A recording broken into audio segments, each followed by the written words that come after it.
Dear children, today I am going to explain the second lesson of our English literature book, A Light for the Palace Fire. Long, long ago, there was a huge palace at the top of a hill. Where was the palace? The palace was at the top of a hill. A fire always burned in the palace, kept it warm. What is the use of the fire here? Fire is used to keep the palace warm. One day the fire suddenly stopped burning. Nobody could light it again. Everyone in the palace was freezing and wished for the fire to burn. People started to give reasons for the fire dying out.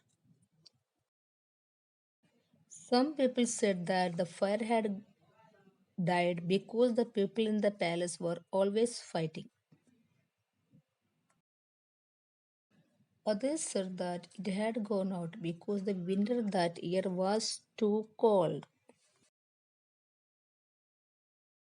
All were waiting for the fire to burn.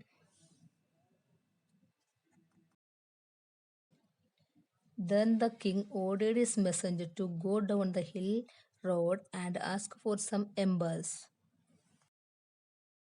Embers means burning coal for lighting the fire in the palace.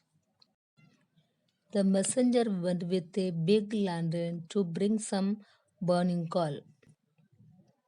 A fire for the palace, he called as he went out. One man was ready to give the glowing coal, but he wanted the king to give gold pieces in return. Then the messenger put some burning coal inside his lantern, but soon the coal turned cold and grey. Then he threw it away and started searching for burning coal again. Then a woman named Gina came forward to give the burning coal. But she wanted the king to make her father the captain of the guards. The messenger took some burning coal and put it in his lantern and moved towards the palace. After a few minutes, the coal in the lantern turned cold and grey again. So he threw it away and set off in search of burning coal again. At last he saw a cottage. Cottage means small house at the foot of the hill. The messenger knocked at the door.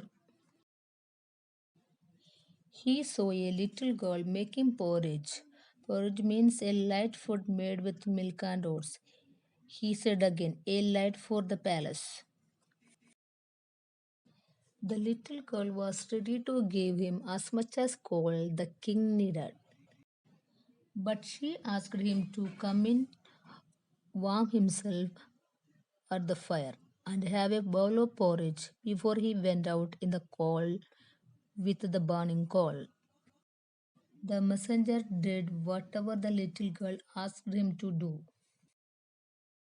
Then he lifted a small bright coal from the fire and put it in his lantern. The messenger thought that the coal would never burn all the way back to the palace. But with each step that he took, the coal grew brighter. It lit the dark road and warmed him too. When he reached the palace, he put the burning coal into the grey logs in the fireplace. They burst into flames. The fire once again warmed the palace folk. Palace folk means the people in the palace. The people understood that this was because of the selfless love from the little girl's cottage. Because, like other two persons, the little girl did not ask any reward from the king in return for the burning coal. And this is the end of the story.